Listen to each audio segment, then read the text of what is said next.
Alright everybody, and welcome back to the channel. Today we're tackling one of the biggest problems that English learners have. How do I practice speaking when I've got no one to speak to? Grab yourself a cuppa, because I'm about to show you real, practical, but slightly chaotic means to practice your English without having to depend on anyone, even if you may look a little bit odd, strange, weird, quirky. So, let's get into it. First of all, we have the talk to yourself technique. You don't need a partner, you don't need a teacher, you don't even need a friend. You just need yourself. And maybe a very, very good imagination. The trick is to narrate your actions in real time. It's like a running commentary of your life.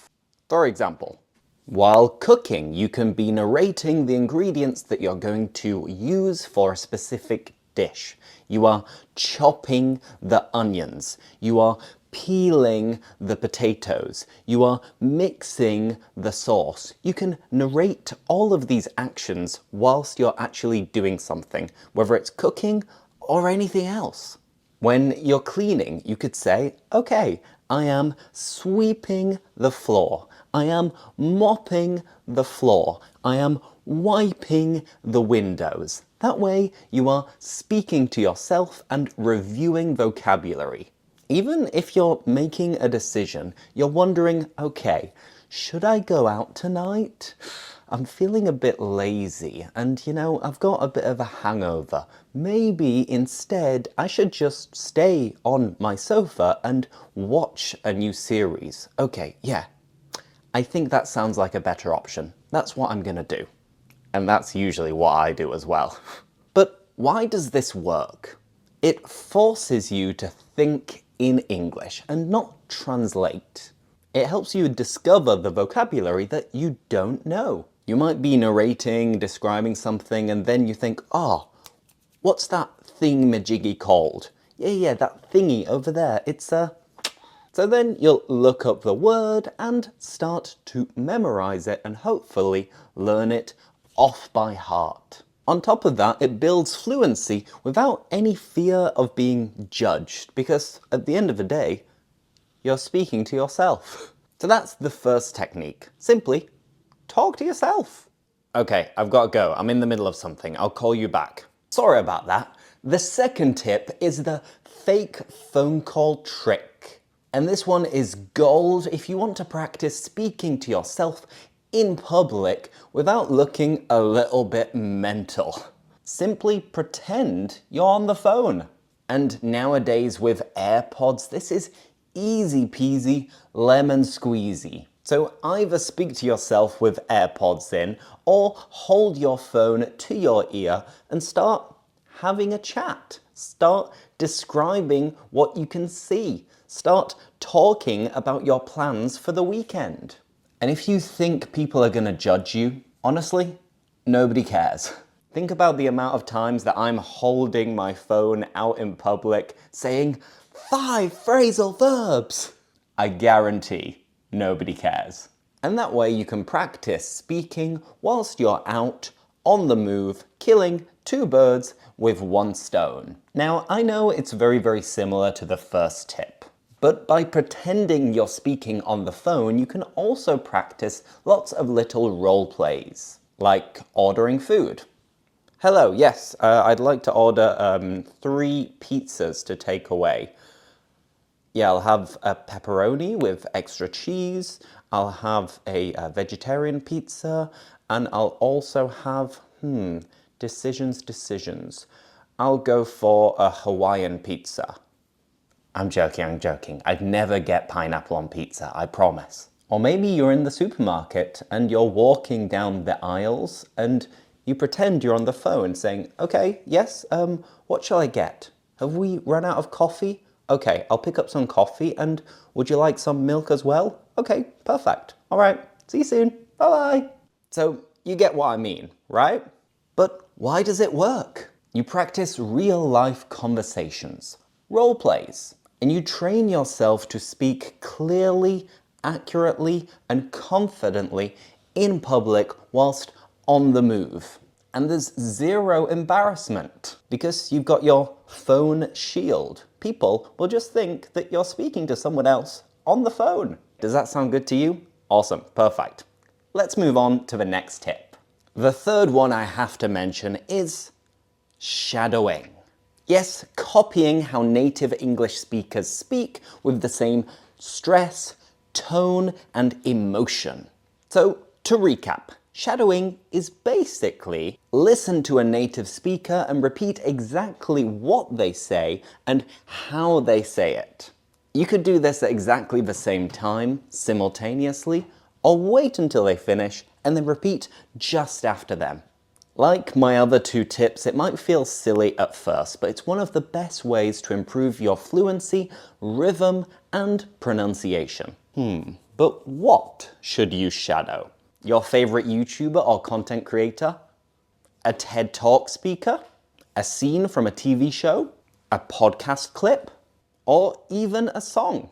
If you're really brave, you could try to shadow Eminem when he's rapping. Lose yourself in the moment, blah, blah, blah, blah. Okay, maybe not. I can't even do that.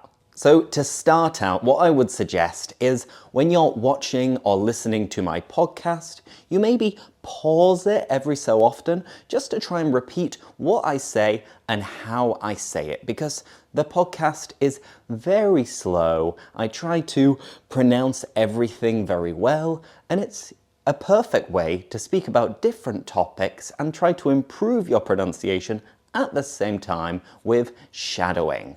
And allow me to remind you why it works. You internalize natural intonation and stress patterns. You get used to speaking without overthinking, and you pick up slang, fillers, and a natural flow. Now let's move on to the next tip. It is mini monologues. Basically ranting, speaking to random objects. You just pick a random object up and start speaking about it and maybe even to it. So this is a light bulb, and a light bulb is used, well, to be able to put on a light, to prevent a room being very dark. And this is a great invention. I don't know who invented it or when, but I'm sure it's somebody very well known.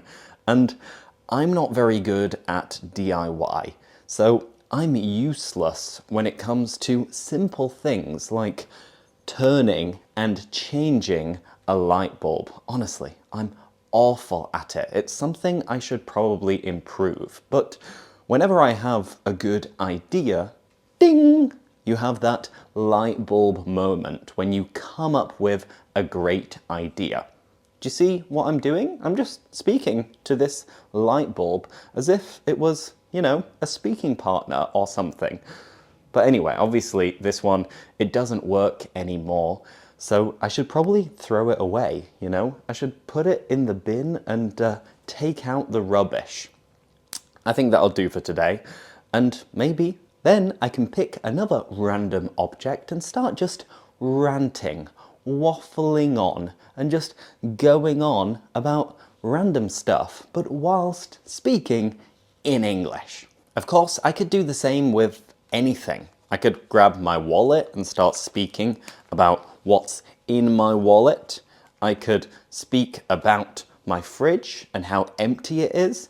I could talk about my wardrobe and how maybe I need to get rid of some old things and buy some new things. I could do it with anything, to be honest. But why does it work? You practice description, storytelling, and spontaneous thinking and speaking. That way you can think on your feet.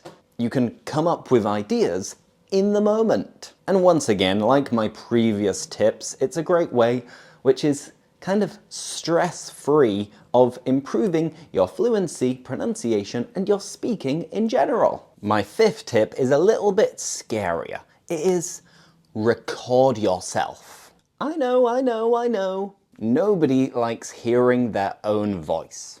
Me neither. And usually people sound a little bit nervous, confused, or awkward when it comes to recording themselves. But as with everything, practice makes perfect. The more you do it, the better you will become at doing it. And at the same time, you're practicing your speaking, your fluency. So it is one of the fastest ways to improve.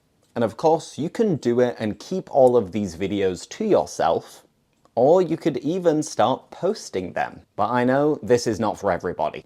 All that matters really is that you practiced speaking, and then you can also review it and you can listen to hear where maybe you made mistakes or in what moments you didn't sound so natural, so you can work on it and try again the next day or the next week. So how exactly should you practice? First, choose a topic, or at least a question. Then you can set a timer of 1 minute, for example. Then speak without stopping for as long as that timer lasts. And don't worry if you don't know exactly what to say. Just say whatever comes to mind. After that, listen back and analyze a little bit. Am I hesitating too much? Is my pronunciation clear? Am I speaking too slowly or too fast? And does it sound like I'm being held hostage? Then try again. See if you can do it better. And why does it work? First and foremost, you hear your own mistakes. So hopefully, fingers crossed, all being well, you'll be able to correct yourself the next time you make these little errors. You can also track your improvement over time. If you do it over a long period of time, you can then compare how you sounded on day 1 with day 100 and see the results for yourself. And this is so motivating. And on top of that, it builds confidence like crazy. Everybody sounds awkward when they start recording themselves, but as you do it more and more and more, then you start to look a little bit confident. Maybe not completely, but definitely a lot more confident. Now on to my 6th and final point. You can use artificial intelligence. AI. Obviously, you must be thinking, Lewis, why didn't you mention it earlier? Well, I think nowadays, most people already know that you can practice your English using ChatGPT or Gemini or many other applications. So I wanted to give you some more creative or weirder ways that you can practice speaking English alone before we got round to covering the elephant in the room, which is artificial intelligence as a way of practicing your English speaking. Because AI is basically the perfect language partner. There's no judgment, no time limit, no awkward silences, and no weird stories or creepy people. And as I mentioned, you can use ChatGPT or Gemini to practice your English speaking whenever you want. But allow me to tell you about a brand new application which is coming out very soon. What's the name of the app, you ask? Well, the app is called English with Lewis. Next week, I'm going to make a longer video all about the application that I've been developing with a friend over the last month or so, which should be live and available to download from Christmas or New Year's. But essentially, I have cloned my voice and now you can speak to ChatGPT through my own application using my voice. Amazing, isn't it? You can practice normal conversation or role plays with my chatbot, and you can add new words, phrases, phrasal verbs, expressions to your own vocabulary list and practice with some flashcards to see if you remember these words. So if maybe you don't want to have actual classes with me, with my community or private classes, but you still want to practice your English speaking, then what better way than to practice with my voice using artificial intelligence? So you can speak 24/7, whenever you want, about whatever you want, with my own personalized chatbot that will offer you advanced phrases. It will also correct some of your mistakes and maybe even tell you some bad jokes. If you are interested in downloading the English with Lewis app, I'll leave a link in the video description so you can sign up to be informed as soon as it goes live. Honestly, I can't wait. So I hope you're excited as well. So there you have it. 6 interesting and creative ways to practice speaking English on your own. And let me know, which ones have you already practiced? And which ones actually help you? And if you already use AI to practice your English speaking, then I bet you will absolutely love my new app, English with Lewis, which will be launched very, very soon. Thank you so much for watching, and I'll see you in the next video. Bye bye!